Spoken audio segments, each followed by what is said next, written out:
You're listening to the B2B Revenue Executive Experience, a podcast dedicated to helping executives train their sales and marketing teams to optimize growth. Whether you're looking for techniques and strategies or tools and resources, you've come to the right place. Let's accelerate your growth in 3, 2, 1. Welcome, everyone, to the B2B Revenue Executive Experience. I'm Carlos Noche, and I'm joined by my astonishingly talented podcast partner, Lisa Schneier. How you doing, Lisa? No pressure. What a setup, Carlos. I try my best. Today, folks, we're going to be talking about sales and innovation. For example, some folks are saying that AI is going to be replacing key roles, such as the sales development rep. And I'm curious to discuss that and other topics with our great guest today. And we have someone who's an expert in this. We've got Gabe Lullo with us, who's the CEO of Alleyoop, which is a global leader in sales development as a service. As an agency that partners with the fastest growing SaaS and tech companies around the world, they're helping to facilitate their top of funnel lead generation. Gabe, thank you so much for joining us today and welcome to the show. Lisa, Carlos, thanks so much for having me. Super excited to be here. Big fan of you guys. And thanks so much for asking me to come on. It's going to be great. The question that we ask all our guests at the beginning, what's something that you're passionate about, Gabe, that those that primarily know you through work might be surprised to know about you? I am kind of an adventure sports kind of nut. I like going fast. So I'm really big into F1. We just came off the Vegas F1 race. I ride motorcycles, race, dirt bikes and four-wheelers when I was young. I've always had motorcycles. I'm a big adrenaline junkie, like jumping on airplanes and all sorts of cool stuff like that. My daughter's 10, so I'm super passionate with getting her, not jumping out of airplanes. We are members at our local go-kart track, so we do a bunch of racing and fun stuff like that. So that's something that I would say no one would know about me unless they ask. Or hang out with me at least. That's awesome. And so I got to ask, because adrenaline junkies like you, do you still have something on the bucket list that you want to do? Oh, that's a great question. Well, we did the airplane jumping out. My wife was not excited about that idea, but I was more excited to get her to jump out, and that definitely took some sales training of mine that I've had over the years. So that was super fun. We really want to do like deep sea, diving is the next thing on the list. Hopefully the sharks aren't there out that day, but that's our next big goal of ours. That's awesome. Carlos and I actually just did cage diving in South Africa. How was it? Was it amazing? Oh my gosh, so cool. Like you're in awe. I think it just doesn't quite hit you that you're in the water with the sharks. Like you're just kind of like, wow, this is so cool. And then you're like, this is a really bad idea. No. Well, for those who are not seeing the video and listening, as soon as I asked that, like Lisa's face lit up, and then Carlos was like, not that.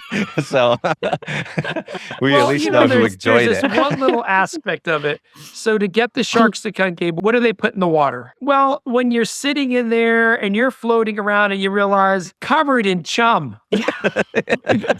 What am I doing? Right. I am a shark chicken nugget right now. Yeah. Yeah. You left that part out in the brochure. Hey, we survived. So Gabe, tell us a little bit about your career, your story there, how you ended up here, CEO of Alleyoop. I noticed you were there a few years back as director of people. Let us tell us what's your story. Yeah, interesting. So I got out of school, with an economics and finance degree. Always wanted to get into business, get into sales. I was doing some great internships. I was actually as an SDR, was my first job in New York City. Yes. Doing internships for financial firms, smiling and dialing, kind of very pursuit of happiness, if you will, kind of concept. But it was right before 9/11, and then right after 9/11 is when I graduated. And so you now know my age, but the reality is like, it just wasn't happening. So I was going back to school to think about what I wanted to do, and I didn't want to do that. So I started a business in recruiting and training. And so started a staffing firm essentially, and recruited mostly salespeople at first, then moved into executive recruiting, and then moved into more training and recruiting for other companies. So traveled the country, always in and out of hotels, always on the road.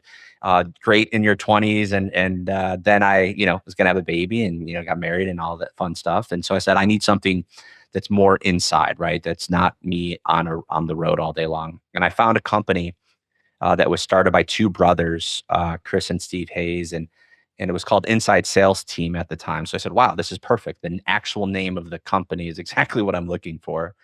And they were a very small boutique inside sales function, full cycle sales reps. And it was right around the time when the SDR function was really starting to, be born really and actually have a name attached to it, right? We always self-source. We always had appointment setters, but really it was right around that time where like the tech companies were actually saying, oh, let's actually start as a new role called SDRs. And that's when I came on board. And so with my recruiting and training background to really scale that function is what I was designed to do. We rebranded to Alleyoop and doubled down on the SDR function at that point. And we really moved all the way to the top of the company. I left on good terms because I wanted to get more into the SaaS space. So I became VP and GM of two software companies locally here that were doing some really cool things that I got excited about, and got operations management under my belt of actually operating and managing software developers, which is very different than managing sales reps. And so after a few years of doing that, the founder of this company said that he wanted to work on some other projects and is looking to retire, and asked me to come on and created a succession plan to take over as CEO. And that's what I've been doing over the last 2 years. And it's been awesome. Amazing. And so, because we weren't recording when you told me this, tell us the story behind the name Alleyoop. Yeah, Alleyoop's it's an interesting. If you're a basketball fan, you know what it is. If you don't, it's essentially the ultimate assist in basketball, right? So we don't take credit for the slam dunk. We're not the lights in the billboard, right? We are the ones that are setting up the stage. I always like to say we're the trailer to the movie, right? So the AE's job is to do the movie, to do the demo. The SDR's job is to set that up and to get it on the calendar, and really at the perfect time for it to be successful. And if you look at an alley-oop in basketball, that's exactly what it is. You're throwing the ball up at the exact perfect time in order for someone else to come along and slam dunk it. And that's a success. And it's a really cool thing to see in basketball. And that's a really cool way to analogize what we do here as SDRs is, we're white labeled, we're behind the scenes, we're representing the brand that we're working with. And when we're working with companies like Adobe and ZoomInfo, we're like, okay, no one knows it's Alleyoop in the background, right? And we're setting those calls up, we're setting those demos up, and then the client gets the spoil, gets their name in lights, and is the one slam dunking it. So that's why we're called Alleyoop. Curious, as you were talking, why do organizations go out of house? I guess that's the word to use, versus in-house for hiring SDRs like your organization? Yeah, it's really, I think, the evolution of where they are within their stage of business, right?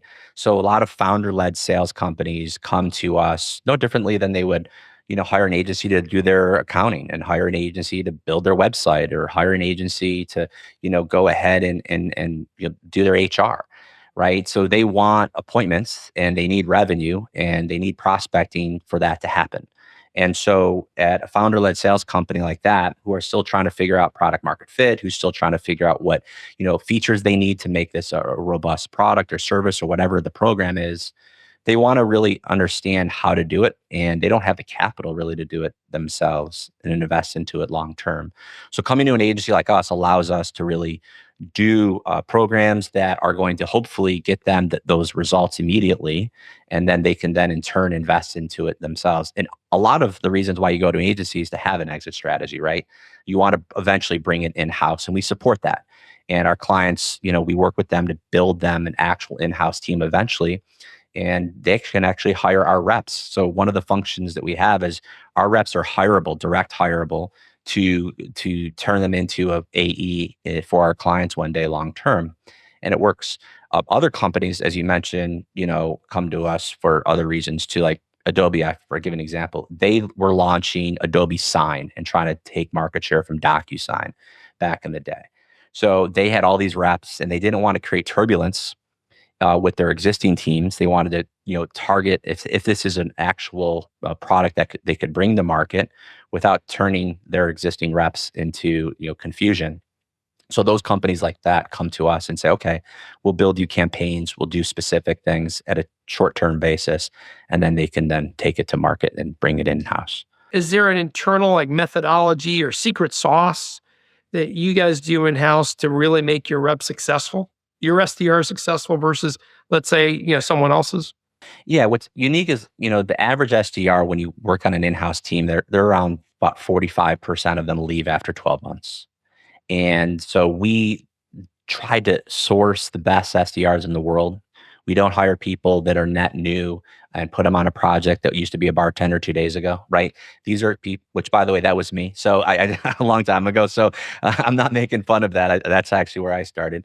But the reality is like, we want to hire the best in class SDRs. So it starts with the actual SDR. And so our reps know that this is what they're going to be doing. We have a career path for them, and it's very solid, and they're comped very, very well. So they know they're going to be here for a long time, if not many years. And usually when someone is hired at a company in-house, they're thinking about being an AE in 2 weeks. And usually that doesn't happen, and they're then leaving. So one of the big secret sauces is our retention rate is so high because this is all that we do. And that is a really big differentiator than trying to do it yourself from scratch. There's a lot of other things to answer that question, but I say that one's probably the biggest one that is super unique to agencies specifically. That's great because yeah, obviously we hear all the time about SDRs not having the opportunities to leap into sales directly from an SDR role, depending on, of course, the product and who they sell to. But imagine, like you're an enterprise level seller. You're not going to be promoted from an SDR into an enterprise level sales role. So, it does become the question of, well, how long can we retain them? And what is that career path? Like, can we even facilitate that when you're talking about in-house teams? So definitely think that's a unique perspective. They know, it sounds like from day one, like this is your setup. And I think technology is really important too, because a lot of companies, they think about hiring the SDR, but they don't know how to actually build an outbound function from a tech stack perspective. And Right. there's a lot of technology out there, and a lot of them only work well unless you have another piece of technology that works alongside it. So there's a lot of integrations that are really important. Like our technology is not proprietary when it comes to the vendors we use, but the way it's implemented, set up, and integrated is proprietary. And that's what's unique, right? And that takes a lot of time to figure all that out and do it for such a long time on all these different campaigns to really know, okay, any company on any program, any service, any industry, any vertical could come to me. We can pretty much within a matter of minutes know exactly what tech we want to attach to this to have a successful program.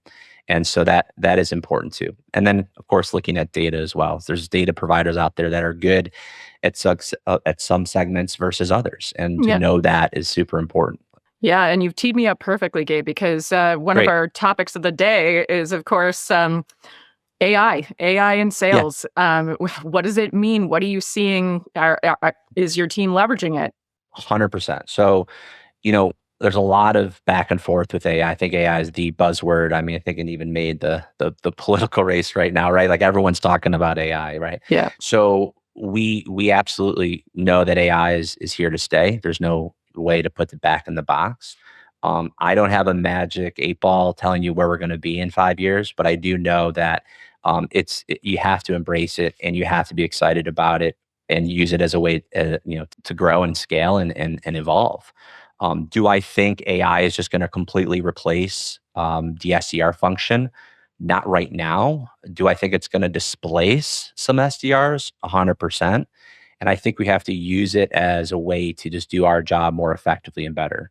Some ways that we're using it is messaging, right? So we don't need 5 playbook writers like we used to build out a cadence and a playbook and emails and messaging, because we can use, AI to help, write a lot of that. We have technologies that are allowing us to smart dial and AI dials to actually allow us to make more phone calls, to have better connections using AI.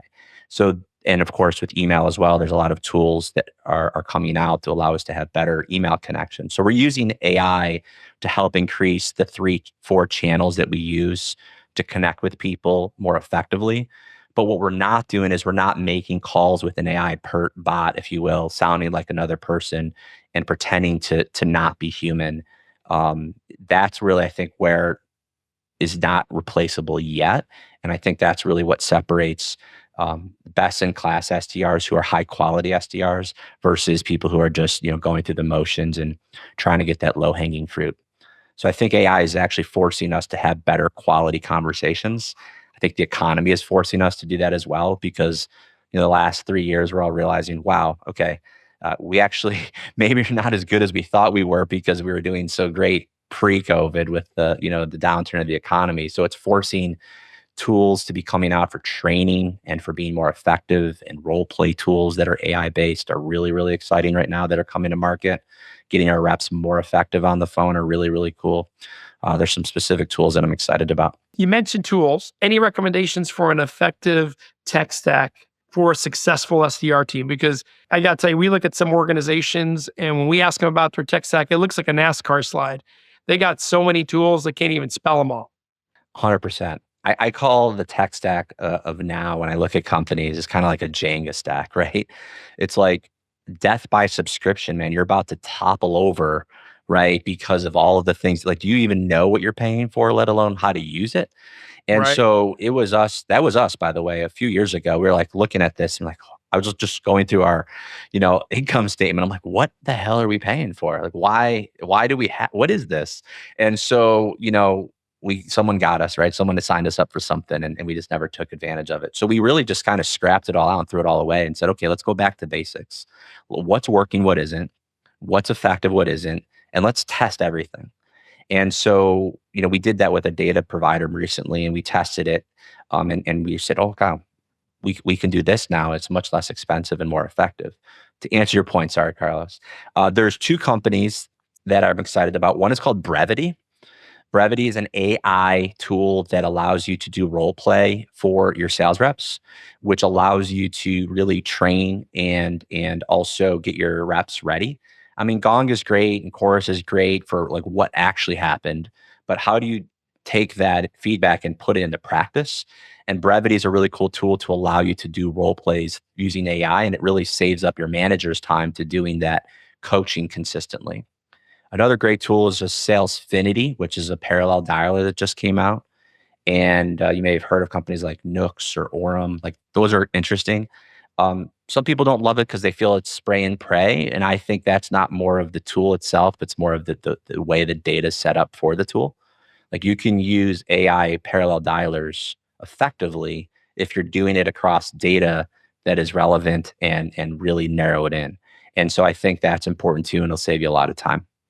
Yeah, that's a big one, is always our phone numbers aren't effective or whatever. And yeah, we hear that all the time. Yep. So what other challenges might affect a sales team when you're thinking about bringing in some of this AI powered? I think we all know that there's still some security potential issues. What would you say is your biggest piece of advice to keep top of mind as companies evaluate tools like this? I think going back to the point, like, where you test everything that you bring on.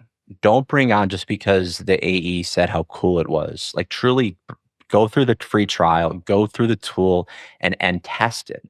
You may not have that ability because you have a small team, but you can still figure out ways to do that. We bring on a tool, and then before we bring it to market to our clients, we test it on our own brand. So we have a uniqueness where we can do that ourselves and figure out, okay, does it work for Alleyoop's brand? Is this dialer effective for us? And if it is, I'm going to implement it to a client. So we have some uniqueness for us because we have that kind of testing ground and that ability, but anyone could really test it out before they really commit to it. I think that's the biggest thing you have to do right now, because you'll end up having, like you said before, a slide of NASCAR logos when it comes to what your technology stack looks like. Makes sense. And so when you're working with a business, so you're saying test, but when you've got your clients asking you, what should we implement? I guess, is that part of the transition, or like, does it just kind of come with the service?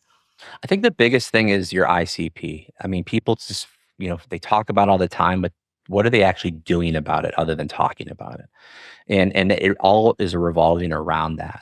So when you look at your ICP, ideal customer profile, you want to match the right data provider to that, not just the right data provider.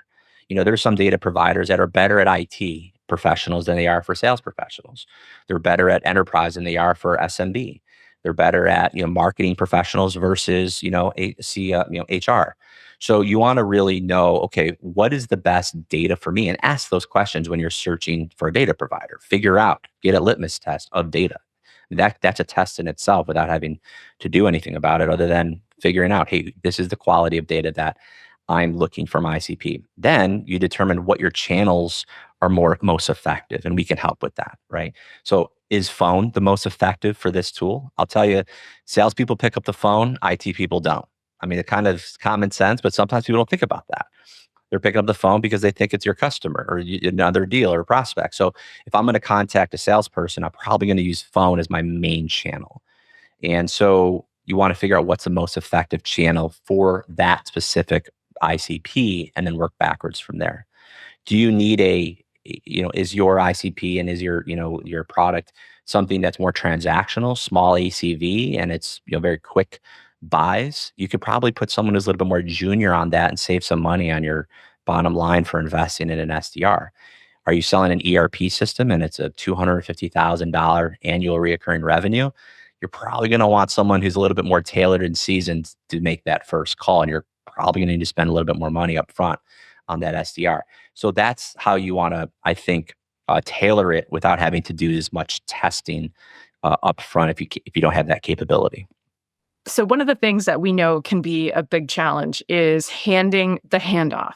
So from the SDR over to an account executive, and what does that qualification actually look like? So, Right. are you setting the guidelines? Are you working together with the client to set the guidelines? Because of course, you don't want them kicking back all these leads saying these aren't qualified. Sure. Yeah, we actually have to work together on that, right? You're passing the baton.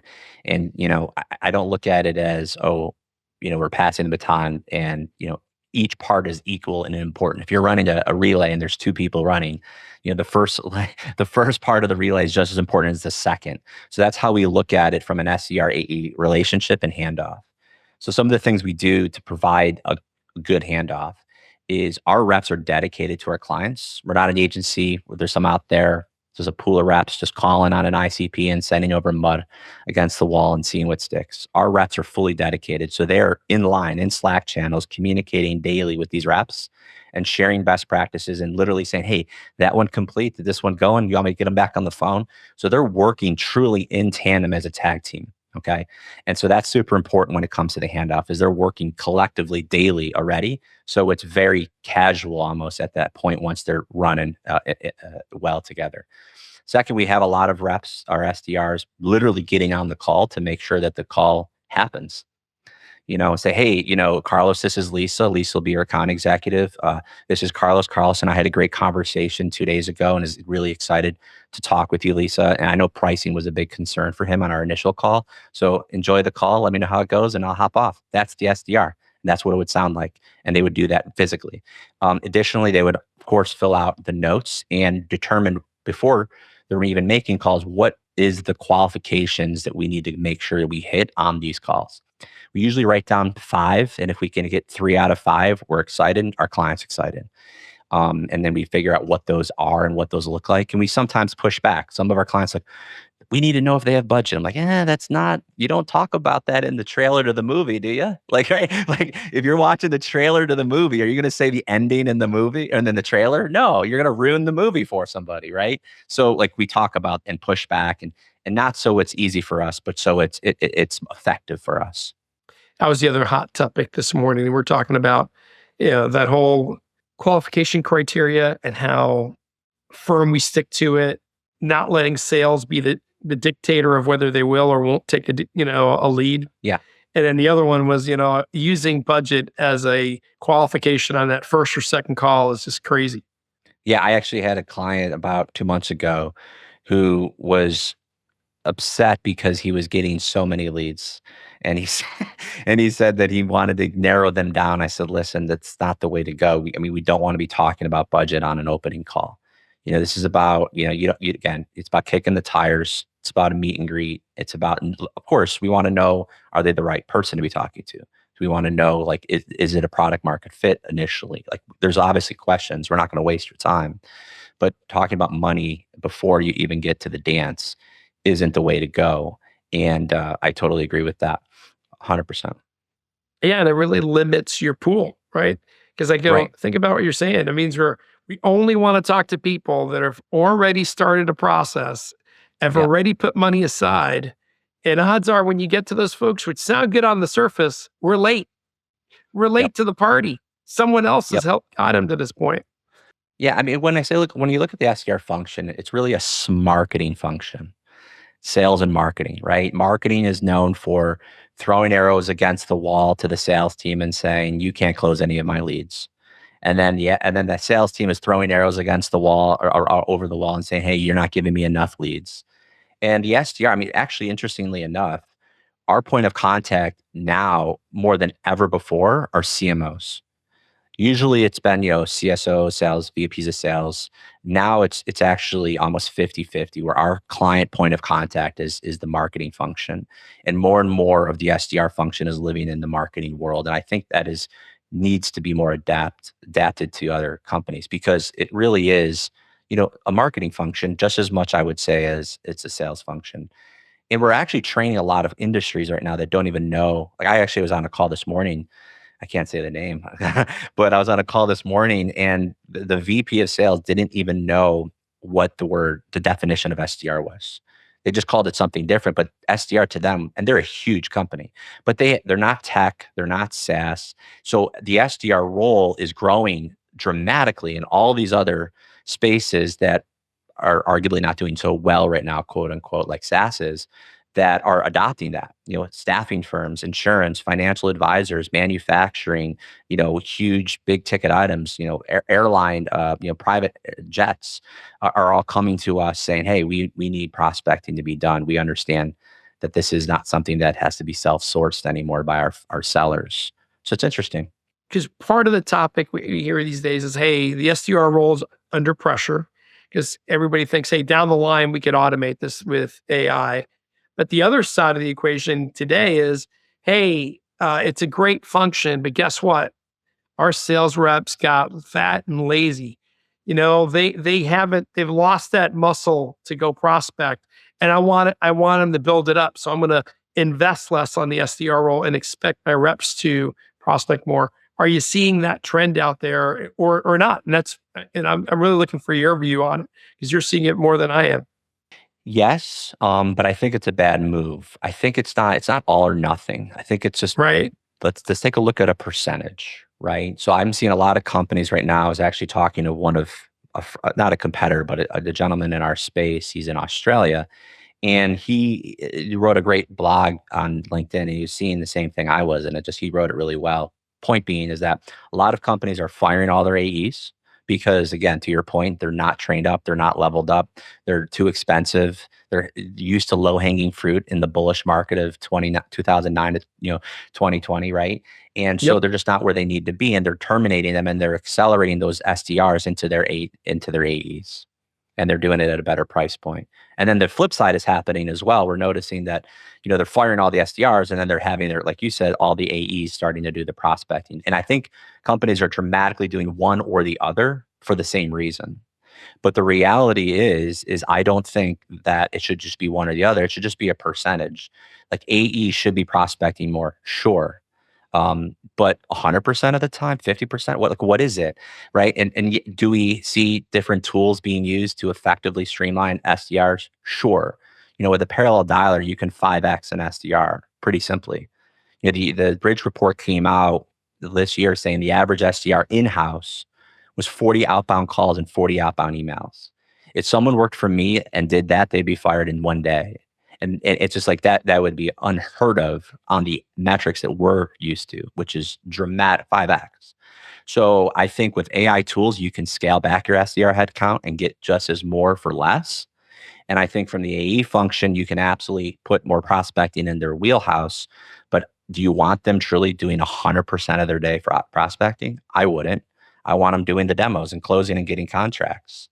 So I would split it at least at the beginning 80-20, 20% prospecting, 80% doing the demo and closing deals, and then scaling back your SDR, but not your output by using technology.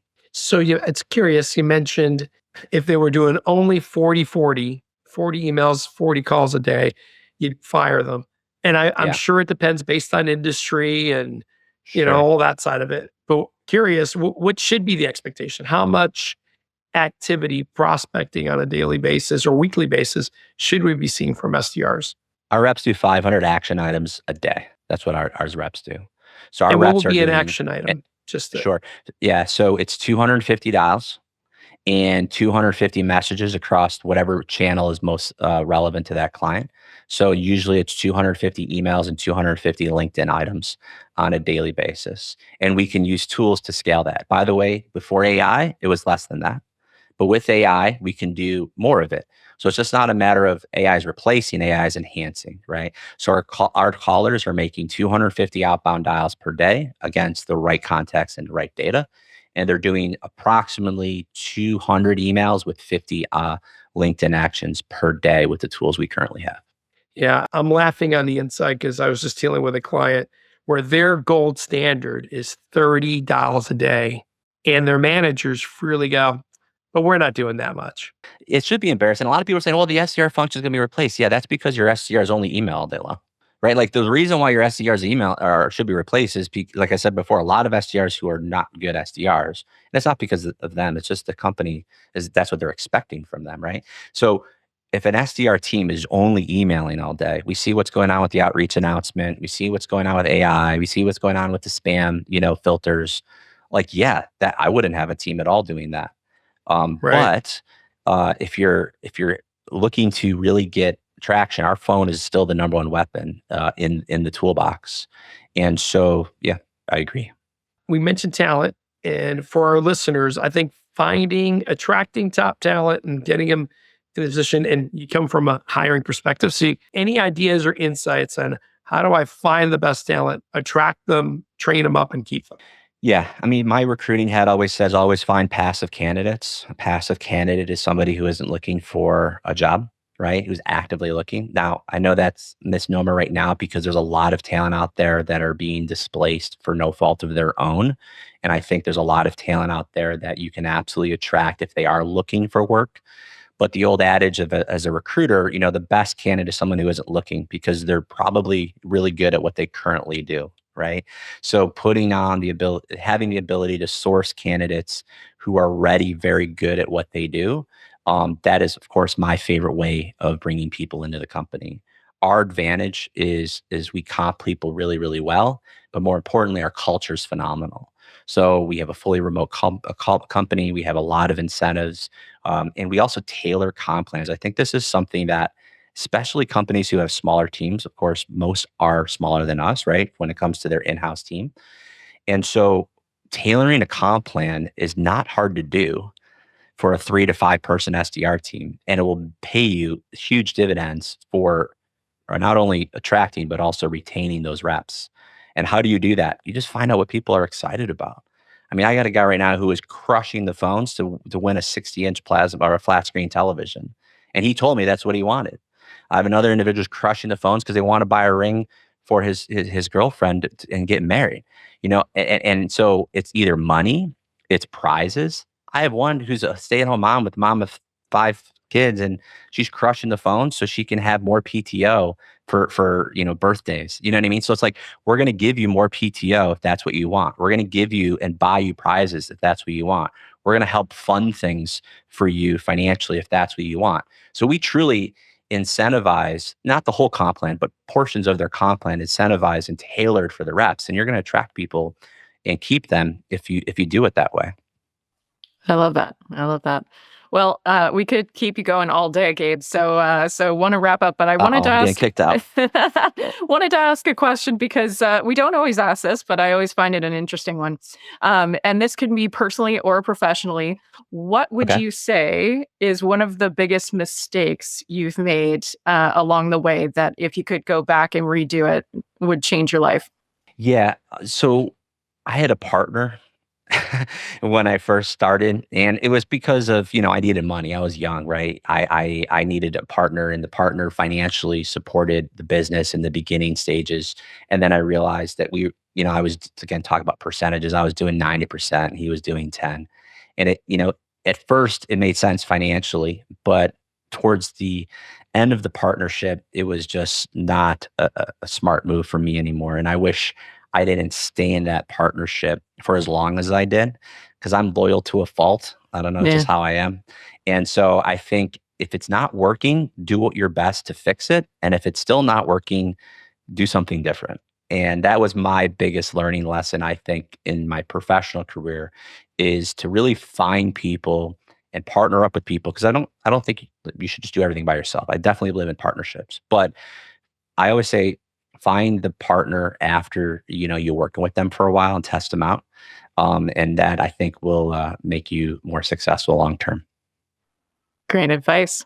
So we do have another question for you that we call our acceleration insight. So Okay. if you could give, this is similar, but if you could give another big piece of advice to our listeners to help them to crush their quotas this year, what would be the one thing that you would say? Yeah, I always say make up in numbers what you lack in skill. Like sales is a numbers game. And yes, I know this may be a little generic, especially if you're an experienced seller. But the reality is if you're starting new or you're starting over or you're starting a new position, like, yeah, I always say never measure yourself up against other people, but that's a good starting point. Look at the people who are in that position, look at the other sellers who are around you and see what they're doing. And if it's 30 emails a day, then, do 60. But I hope it's not. But if, do twice as much of the activity metrics that you're seeing people do around you, and you'll make up in the numbers what you lack in the skill. And as a result, your skill set will get dramatically increased and accelerated, to your point. And then you could be more lethal as the bell curve kind of comes down. And so I think that's what makes the most amount of sense. I had a guy he was making 400 outbound dials a day on the Zoom Info project many, many, many years ago. And his goal was to get 4 meetings a day.